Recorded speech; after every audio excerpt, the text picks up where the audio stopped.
ఇన్ని సమస్యలు ఉన్న మీ ఇంట్లో నుంచి మళ్ళీ పాటలు వినపడుతుంటాయి, వాళ్ళకి వేసే పాటలు. ప్రతిరోజు పిల్లల్ని కూర్చోబెట్టుకుని హల్లెలూయా స్తుతి మహిమ అంటే వాళ్ళు ఆశ్చర్యపోతుంటారు. వీళ్ళకి ఏందిరా బాబా రోజు పండగలాగానే ఉంది. మరి పండగే మరి ఇప్పుడు చెప్పండి, ధన్యులం కాదా మనం?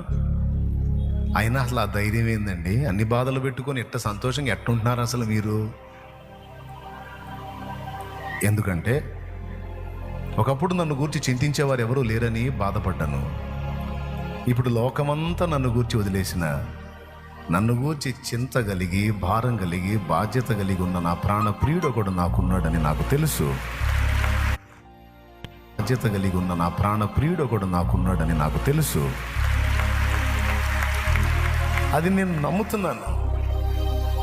ప్రాక్టికల్గా నా జీవితంలో ఆయన సహాయాన్ని నేను అనుభవిస్తున్నాను. కాబట్టి ఇంక నేను దిగులు పడితే ఇక దానికి అర్థం లేదు.